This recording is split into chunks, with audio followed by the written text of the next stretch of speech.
Close your eyes for a moment and picture 3 roofs in a downpour, rain tapping like fingers on woven palm, tiles singing as sheets of water run off, and tin ringing with bright metallic beats. What does a roof remember after 100 storms? What marks does it keep of hands that built it, of seasons that tested it, of choices made at kitchen tables? Today we climb under Cambodia's eaves to listen. I can almost hear each one. The thatch, soft, patient. The tiles, sturdy, slow to give. The metal, sharp and immediate. What this reveals about a household is astonishing. Economics, weather wisdom, even family stories tucked into rafters. Welcome back to Ancient Echoes. I'm Samnang. This is Rachana. In this monologue-style episode, we'll move from villages to pagodas, from apprentices learning with calloused hands to the quiet rituals performed before a new ridge is set. Along the way, we'll talk about craft, climate, consent for photographing makers, and how roofs archive labor and resilience. Let's start with a simple map. What kinds of roofs we see across Cambodia, and what each one speaks when you learn to listen closely. From a cultural standpoint, roofs are language. A palm-thatched roof by the river says different things than a glazed terracotta tile on an older townhouse, and that tiled sweep on a pagoda carries iconography and status we must read carefully. The layers matter, the materials, the shape, the ornamentation. Segment 1. Roof types and what they say. First, palm thatch and nipa. These roofs are made from local palms and reed, lightweight, breathable, repaired often. They respond to humidity, to wind, to the rhythm of village life. You'll see them along rivers and rice paddies where materials are on hand and replacement is part of seasonal labor. Consider this perspective. Thatch carries the language of maintenance. A family that can patch frequently shows a living relationship with the house, intergenerational knowledge, shared repair days, the timing of work around harvest. You'll hear laughter and a rhythm, not just tools. Then there are terracotta tiles, heavier, longer-lived, often fired in local kilns. Tiles can signify a household's aspiration or access to markets. A tiled house in a small village often signals connections to town, craftsmen who trade labor for cash, or families who have invested to withstand a harsher monsoon. And metal roofs. Corrugated sheets arrived as an affordable solution. They're quick to install, reflect sunlight, and sometimes replace timber where timber is scarce. But listen, the sound of rain on metal changes the way people experience storms. It's louder, it can be hotter inside, and it changes how a house is used during the day. We can read class and migration in these choices. A family that can hire a tile maker or buy firmer timber is navigating markets differently from one that relies on harvested palms. At the same time, practicality rules. When money is limited, metal often wins because it's cheap and fast. The meaning is layered: economics, climate resilience, availability of materials. Segment 2. Craft and apprenticeship. Let me paint a sensory portrait. A thatcher perched on a simple scaffold, palms stacked like bundles of combed hair, knife and twine in hand. The rhythm is almost musical. Fast hands, slow judgment. Apprentices learn by watching, by copying patterns, by hearing older voices correct a stitch. The research tells us craft passes not only in technique, but in stories. Why a ridge is wrapped this way, which palm variety lasts through the wind. I remember watching a tile maker outside of Siem Reap, clay on his palms, a walk to the kiln at dawn. He measures by eye, mixes by feel. There's no precise recipe he'll hand you over the phone. That's why we avoid step-by-step instructions in the show. These are embodied practices that can be dangerous if tried without local training. Safety matters. If you want to learn, Seek an apprenticeship or a community program. Anthropologically speaking, apprenticeship is social glue. A carpenter's joke, a shared meal after a day's work, these are part of learning. That's where culture lives. When timber gets scarce, craftsmen adapt tools and joineries. When markets change, younger people may move to cities, and the craft evolves or shrinks. These human dynamics sit in the rafters. Segment 3. Rituals, Repairs, and the Season. Before the monsoon, many communities engage in pre-monsoon patching, family teams fixing leaks, neighbors trading time. Some places have small house-raising blessings, a ribbon tied to a new ridge beam, a quiet chant, an offering of rice. It's not dramatic, it's daily reverence. The tradition teaches us that roofs are spiritual as well as practical. Listen closely to this.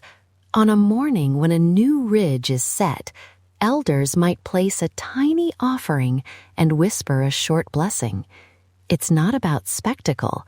It's about asking the ancestors for protection, for rain to come at the right time, and for the house to endure. That's foundational to understanding how people relate to their homes. Segment 4. Rooflines in temples and public buildings. Pagodas use tiered roofs, sweeping curves, finials, and naga figures. These are symbolic signals. The number of tiers, the ornamentation, even the silhouette speaks to cosmology. Mount Meru references, layers of heavens, and community status. Temple roofs are often the most visible sign of shared identity. From a cultural standpoint, temple roofs teach us about scale and intent. They are built to be seen from afar, to mark a place of refuge and ritual. Craftspeople who work on pagodas often specialize. Carvers for finials, gilders for ornament. And these specialists hold knowledge distinct from domestic roofers. We honor that difference. Segment 5. Change, Climate, and Economy. Climate shifts and market forces are rewriting roof stories. Where once large timbers were plentiful, now scarcity or legal protections change procurement. Metal sheets arrive as cheap alternatives. Migration to cities draws young people away from apprenticeship. Each choice is pragmatic, but it also erases patterns of knowledge if not intentionally maintained. We must avoid romanticizing scarcity. It's easy to make a picturesque image of a humble thatch roof without talking about why families might lack options. That's the deeper story. Decisions are about survival, remittances, market pressure, and sometimes policy. When we write about roofs, the evidence shows us livelihoods as much as tradition. And there are hopeful threads. Community cooperatives, heritage projects, and social enterprises are supporting artisans, paying fair wages, creating market links, and documenting craft techniques. If you're listening and you want to help, consider supporting vetted cooperatives rather than buying a single souvenir abroad from an unknown source. Segment 6. Ethics for listeners. If you photograph roofs and makers, ask consent aloud. Something simple like, "May I photograph your roof and credit you by name? I'd like to share where I learned this and link to your cooperative." Offer payment for portraits of makers, list their name and town, and avoid sharing exact workshop coordinates online. That protects artisans from unwanted visitors and potential exploitation. We'll repeat this. Never publish step-by-step repair tips from oral demonstrations. Our role is to observe and learn, not to encourage unsafe DIY. If you want to help preserve skills, look for community-led training programs, donate to craft documentation projects, or follow artisans' official pages and share their work with credit. Practical phrasing to use when approaching a maker. Hello, my name is Rachana. I'm recording for a podcast about roofs, and I would love to hear your story. Would you like a copy of the photo and a link to your page if I share it? That simple exchange centers consent and reciprocity. Before we close, let me bring you a short field vignette. Imagine a village on the edge of a floodplain. Man and women sit in the shade with bundles of palm fronds. An old thatcher corrects a young apprentice's knot and hums an ancient tune. A child runs under a low rafter, laughing as water drums on the newly patched roof. That harmony of labor and life, that's what roofs hold. That's the heart of it. These are not inert objects. They archive choices, teach us about weather knowledge, and hold the imprint of hands and markets. When we photograph, when we study, when we amplify artisans, we must ask, who benefits? The cultural significance is in centering makers and their livelihoods.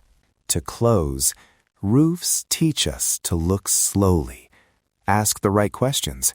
Who made this? When was it last repaired? What does the shape tell us about weather here? And you begin to read a community's history in a single silhouette.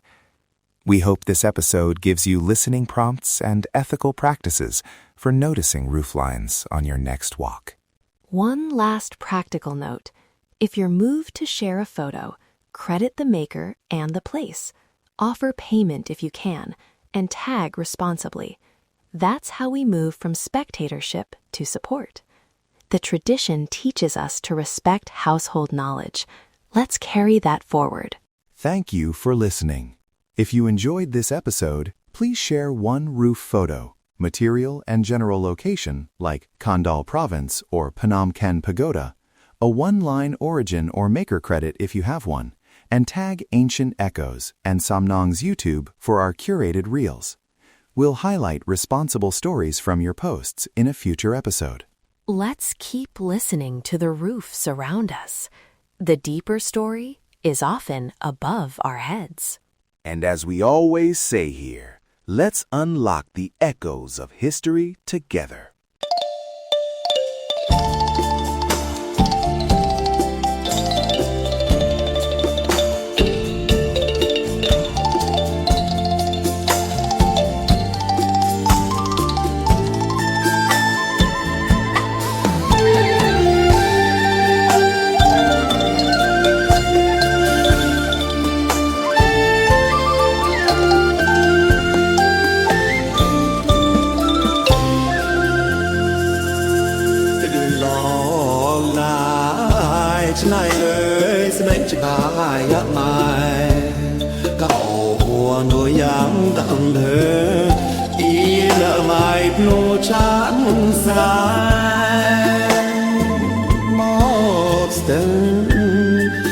Chant sân ca mình lát lâu lộng lại mà từng hơi má nước say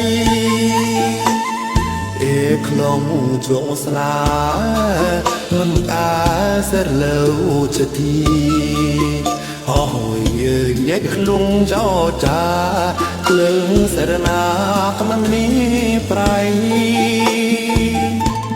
đông khai yam chia san say lý ngamเป็นไสไสบ้านเป็นปีขยาม